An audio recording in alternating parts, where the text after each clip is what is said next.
Hello students, welcome to sign dear classes. मेरा नाम है राहुल सिंह और आज हम 9th वीडियो रिकॉर्ड कर रहे हैं of chapter 10 circles of class 9।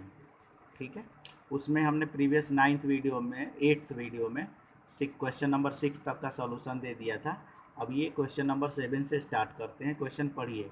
If the diagonals of a cyclic quadrilateral are diameters of a circle which vertices of a, ठीक है, circles are vertices of the triangle quadrilateral, prove that it is a rectangle. इसका मतलब क्या, diagram के through समझे।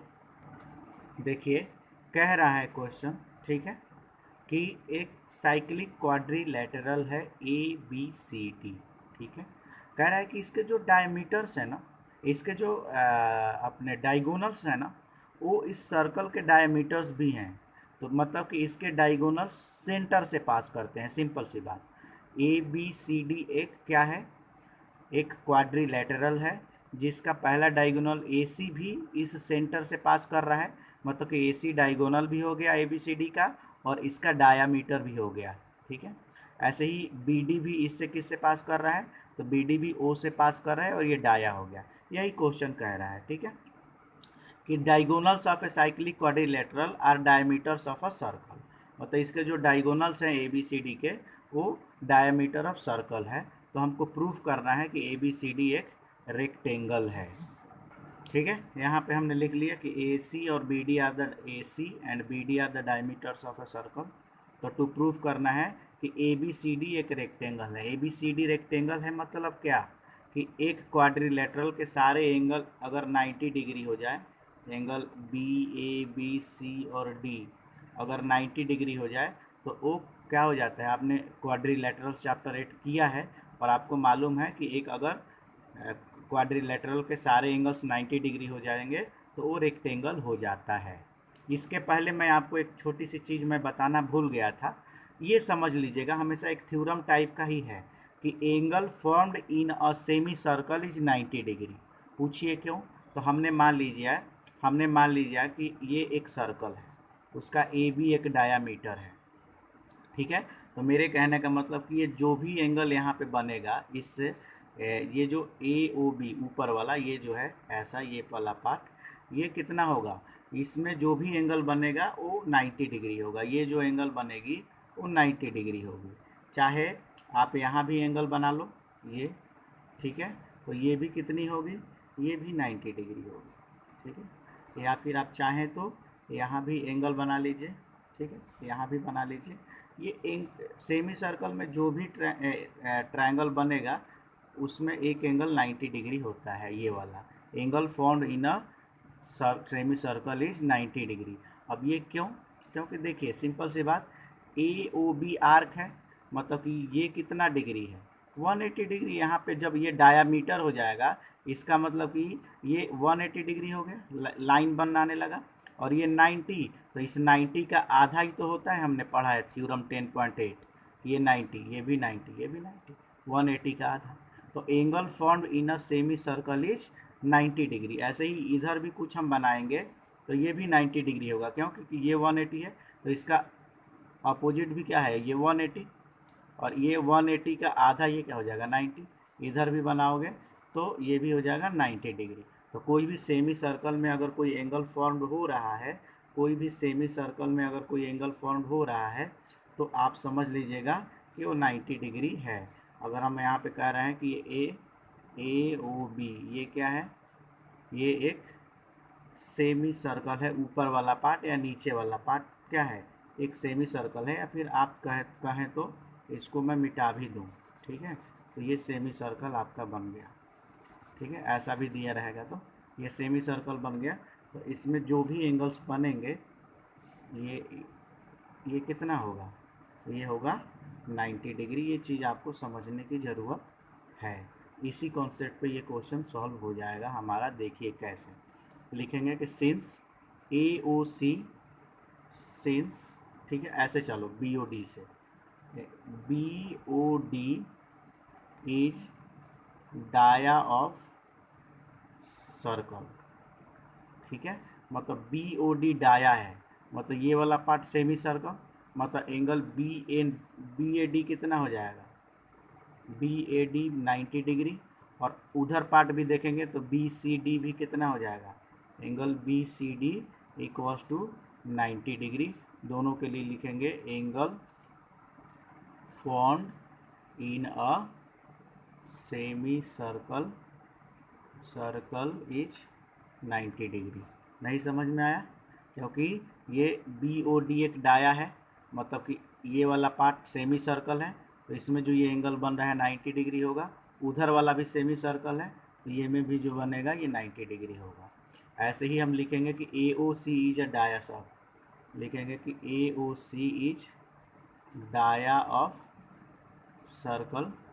इसका मतलब AOC के अपोजिट एंगल ABC भी 90 डिग्री होगा, और एंगल ADC भी क्या होगा, 90 डिग्री। सेम चीज़ लिखेंगे, angle formed in a semicircle. ठीक है, लिखेंगे कि since angle A equals to B equals to C equals to D each 90 degree, so quadrilateral ABCD is a rectangle. ये हो गया आपका प्रूव्ड। बस इतना काम करना है। ठीक है, अब 8वां क्वेश्चन देखिए। 8वां क्वेश्चन कह रहा है कि अगर एक, ठीक है, एक ट्रापीजियम है, ठीक है, if non parallel sides of a trapezium is 180 degree are equal, non एक ट्रापीजियम है जिससे दिस इज, यही ना ट्रापीजियम होता है, ये है A, ये है B और ये है C। इसके जो पैरेलल साइड हैं वो CD AB हैं, और इसमें कह रहा है नॉन पैरेलल साइड, मतलब ADBC के बराबर दिया है, तो हमको प्रूफ करना है कि ये साइक्लिक है। चलिए एक ट्रापीजियम पहले बना लेते हैं। ओके, अब देखिए इसमें क्या दिया है कि AB CD के पैरेलल है। AB किसके पैरेलल है, सॉरी, हाँ, AB जो है CD के पैरेलल है, क्योंकि ये ट्रापीजियम है, तो ट्रापेजियम में पैरेलल साइड तो दिया हुआ है, और यहाँ पे कह रहा है कि पैरेलल को अपन ऐसे दिखा लें। ठीक है, ये पैरेलल, ठीक है, उसमें कह रहा है ADBC के इक्वल है, मतलब जो नॉन पैरेलल साइड हैं आपस में इक्वल हैं। ठीक है, तो हमको प्रूफ करना है कि ये साइक्लिक है। साइक्लिक मतलब क्या भाई, साइक्लिक का क्या कॉन्सेप्ट होता है कि अपोजिट एंगल का सम, मतलब कि एंगल A प्लस C कितना 180 डिग्री, और ऐसे ही B प्लस D भी 180। अगर किसी भी क्वाड्रिलेटरल के अपोजिट एंगल का सम 180 डिग्री हो गया, मतलब वो हो गया आपकी साइक्लिक। अब यहाँ पे कंस्ट्रक्शन की ज़रूरत पड़ेगी। कंस्ट्रक्शन क्या, तो ये BC के पैरेलल हम एक DE ड्रॉ कर लेंगे। ठीक है, इसके पैरेलल, ठीक है, हम एक DE ड्रॉ कर लेंगे। क्या लिखेंगे कि ड्रॉ, ठीक है, DE पैरेलल टू BC। हमने इस BC के पैरेलल DE ड्रॉ कर लिया। ठीक है, अब देखिएगा, लिखेंगे प्रूफ। ठीक है, सबसे पहले आप देखो in triangle BEDC quadrilateral BEDC, ठीक है, ये किसके पैरेलल है, ABCD के पैरेलल है, मतलब कि BE भी CD के पैरेलल है, एक ही लाइन पे है। BE parallel to CD and BC parallel to DE, BC parallel to DE। ठीक है, ये चीज़ दिया हुआ है, और ये बाई कंस्ट्रक्शन हमने कर लिया है। मतलब इसका मतलब अपोजिट कोई भी क्वाड्रिलेटरल के अपोजिट साइड्स पैरेलल हो गए, इसका मतलब कि quadrilateral BEDC is a parallelogram. Opposite sides are parallel. Parallelogram आपको याद होगा, अपोजिट साइड्स पैरेलल हो गए, मतलब ये हो गया पैरेललोग्राम। पैरेललोग्राम हो गया मतलब कि ये एंगल, इसको मान लो एंगल 3, और ये एंगल मान लो 4। ठीक है, angle 3 equals to angle 4 number 1। क्यों, क्योंकि यहाँ पे लिखेंगे opposite angles of parallelogram are equal. ठीक है, तो ये थर्ड एंगल 4 के बराबर है। इसको एंगल 1 मान लो और इसको एंगल 2 मान लो। ये 1 2 3 4 आप मान लीजिएगा, या फिर 1 2 3 4 नहीं मांगना है तो 3 के जगह पे DEB और BCD ये भी यूज कर लेना। 1 2 3 4 करोगे तो उसमें मार्क्स नहीं कटेगा और थोड़ा सा हमको टाइम भी बचेगा। तो क्योंकि ये पैरेललोग्राम प्रूफ हो गया तो ये थर्ड एंगल फोर्थ के बराबर हो गया। ठीक है, अब in triangle A E D में आप देख रहे होंगे कि डी ए और डी ई आपस में इक्वल हो जाएंगे, D A equals to D E. पूछिए क्यों? क्योंकि ठीक है, डी ए डी ई के बराबर क्यों होगा? ये दोनों आपस में इक्वल क्यों होगा देखिएगा। ठीक है, इसको भी हटा देते हैं और इसका ट्रिक बता देते हैं। यहाँ पे ए डी बी सी के बराबर दिया है, since A D equals to B C, ये क्या दिया है? गिवन है, यहाँ दिया ना ए डी बी सी के बराबर, ये इसके बराबर है। और बी सी डी ई के बराबर होगा, बी सी डी ई के बराबर होगा। पूछिए क्यों? क्योंकि साइड्स ऑफ पैरेललोग्राम, साइड के जगह पे अपोजिट साइड्स ऑफ पैरेललोग्राम। देखिए ये पैरेललोग्राम हमने यहाँ पे प्रूफ कर लिया, तो थर्ड फोर के बराबर होगा ही। साथ साथ ये जो बी सी होगा वो डी ई के बराबर है, और ये बी सी ए डी के बराबर दिया हुआ है, तो ये इसके बराबर भी और ये इसके बराबर भी, मतलब कि दोनों आपस में इक्वल हो जाएंगे। ए डी किसके बराबर होगा? ए डी डी ई के बराबर हो जाएगा, इतना लिख लीजिएगा। ठीक है, ये 10 तो ये भी 10 दिया हुआ है, और ये पैरेललोग्राम है तो ये 10 तो ये भी 10, मतलब 10 10, ये दोनों लाइन आपस में इक्वल हो गए, मतलब एंगल 1 2 के बराबर हो जाएगा, एंगल 1 2 के बराबर हो जाएगा। और लिख लोगे कि angles opposite to equal sides, ये नंबर 2। अब यहाँ पे दो चीज़ हमने ले लिया कि ये फर्स्ट एंगल 2 के बराबर है और थर्ड एंगल 4th के बराबर है। इतनी बात आपको समझ में आ गई होगी। अब हमारा क्वेश्चन हो गया प्रूफ। देखिए एंगल 2 + 3 कितना हो जाएगा? 180 डिग्री, लीनियर पेयर। एंगल 2 और 3 का सम कितना हो जाएगा? 180 degree, linear pair. Angle 2 + 3 180 degree. 2 के जगह पे हम क्या यूज़ कर लें? एंगल 1, क्योंकि 2 और 1 आपस में इक्वल है। ऐसे ही 3 के जगह पे क्या लिख लें? 3 के जगह पे लिख लो angle 4। Angle 4 equals to 180 degree. 1 को लिख सकते हैं एंगल ए, प्लस 4 को लिख सकते हैं angle C equals to 180 degree. Similarly, अच्छा सिमिलरली मत डालो, ठीक है, यहाँ पे डाल दो A plus C 180 degree, and A B C और डी सबका सम कितना होगा? 360, और ए और सी का 180 plus B plus D equals to 360, मतलब कि एंगल बी प्लस डी कितना हो जाएगा? ये भी 360 माइनस 180 डिग्री। अब देखिए 1 और 4, मतलब ए और सी का भी सम आ गया 180 डिग्री, और बी और डी का भी सम आ गया 180 degree. So trapezium A B C D is a cyclic. ठीक है, ये प्रूफ हो गया, कुछ नहीं करना है, ये सिंपल सी बात है। ये पैरेललोग्राम बना के 3 4 के बराबर, और ये इसके बराबर, ये इसके बराबर होगा, ये इसके बराबर, मतलब ये दोनों आपस में इक्वल, तो 1 2 के बराबर। इनका लीनियर पेयर ले लीजिएगा, 2 + 3 180 डिग्री, 2 के जगह पे 1, 3 के जगह पे 4, मतलब 1 + 4 180 डिग्री, मतलब ए प्लस सी, ए दोनों का सम 180 डिग्री, और इन दोनों का सम 180, और टोटल का सम होता है 360, मतलब इसका और इसका भी सम 180 डिग्री। अब अपोजिट एंगल का sum 180, so it is cyclic. ठीक है, 9th और 10th क्वेश्चन जो है नेक्स्ट वीडियो में बताता हूँ। ये वीडियो थोड़ा सा बड़ा हो गया है। ठीक है, 11 12 थोड़ा सा जल्दी हो जाएगा 3 मिनट में, तो उसको मैं करा दे रहा हूँ।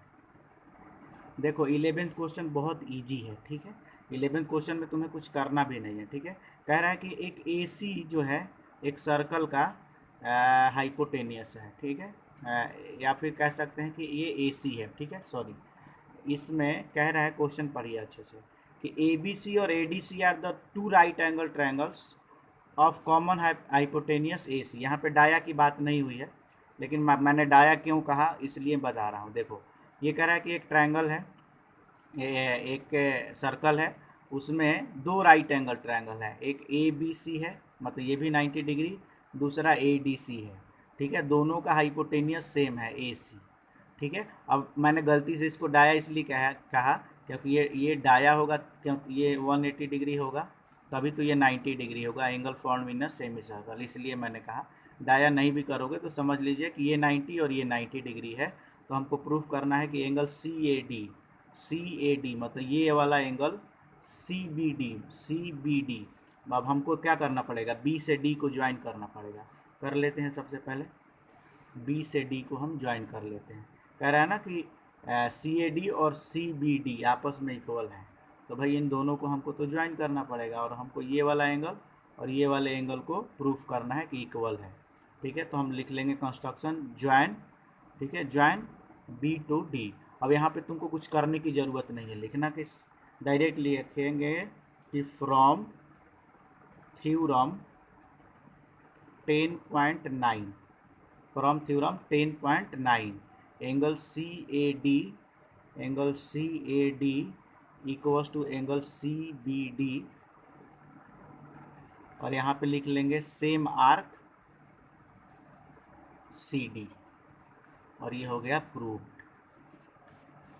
ठीक है, क्वेश्चन समझने की फेर है। एक सर्कल बना लेंगे, इधर 90 डिग्री, ये ए सी खींच लेंगे डाया तो ये 90 हो जाएगा, ये भी 90 डिग्री, इधर बी इधर डी, इन दोनों का सम ये 90 इसको मिला लेंगे। तो ये जो सी ए डी है और सी बी डी है, क्योंकि सेम यहाँ पे देखेंगे तो ये सेम आर्क है। ठीक है, ये इसी से ये जा रहा है और इसी से ये जा रहा है, और थ्योरम 10.9 यही कहता है कि अगर सेम आर्क पे दो एंगल बन रही हैं तो दोनों आपस में इक्वल होंगे। ये आपको बस करना है। 12 क्वेश्चन बहुत इजी है। कह रहा है कि prove that cyclic parallelogram is rectangle, मतलब एक साइक्लिक है। सबसे पहले ये साइक्लिक है। ठीक है, लिखेंगे सिंस एक हमने सर्कल के अंदर एक पैरेललोग्राम बना लिया ए बी सी डी। ठीक है, A B C D cycle है, साइक्लिक है। क्यों? क्योंकि ये एक सर्कल के अंदर है, पहली चीज़। तो ये कह रहा है कि पैरेललोग्राम भी है। ठीक है, बहुत अच्छा। सबसे पहले लिखेंगे since A B C D दोनों दिया है, गिवन कर रहा है कि A B C D parallelogram है, A B C D cyclic है, तो हमको प्रूव करना है कि इट इज़ रेक्टेंगल, मतलब ये रेक्टेंगल है। रेक्टेंगल मतलब ए बी सी डी सारे एंगल 90 डिग्री है। लिखेंगे कि since A B C D is a parallelogram, A B C D parallelogram है, मतलब एंगल ए सी के बराबर होगा और एंगल बी जो है डी के बराबर होगा, नंबर 1। क्यों? क्योंकि पैरेललोग्राम के अपोजिट एंगल का सम 1, अपोजिट एंगल कितना होता है? इक्वल, और इसका भी अपोजिट एंगल क्या होता है? Equal. Opposite angles of a parallelogram are equal. ठीक है, फिर कह रहा है कि A B C D cyclic है, A B C D is cyclic. Cyclic मतलब अपोजिट एंगल का सम 180 डिग्री, मतलब एंगल ए और सी का सम कितना? 180 डिग्री। ठीक है, ए और सी आपस में इक्वल है, मतलब ए और सी के जगह पे भी क्या लिख लें? सी के जगह पे भी A equals to 180 degree. Two angle A equals to 180 degree, तो एंगल ए कितना हो गया? 90 डिग्री। अच्छा, अगर एंगल ए 90 डिग्री आया तो ए और सी आपस में इक्वल है, मतलब angle A equals to C equals to 90 degree आ गया। सिमिलरली बी प्लस डी क्या हो जाएगा? बी प्लस डी का opposite angles of cyclic is 180 degree, और बी और डी आपस में इक्वल है, मतलब बी प्लस डी के जगह पे भी B equals to 180 degree. Two angle B equals to 180 degree, तो angle B equals to 90 degree, इसका मतलब कि एंगल डी भी हो जाएगा 90 डिग्री। अभी हम अब देख रहे हैं कि ए बी सी डी सारे कितने आ गए? 90 degree. So it is rectangle. आई बात समझ में? तो ये आपको पूरा चीज़ क्लियर हो जाएगा। ये 2 क्वेश्चन जो है इतना टफ भी नहीं है, मुझे लगता है कि 7 से 8 मिनट में बता दूंगा नेक्स्ट वीडियो में। Thank you so much, have a nice day, God bless you.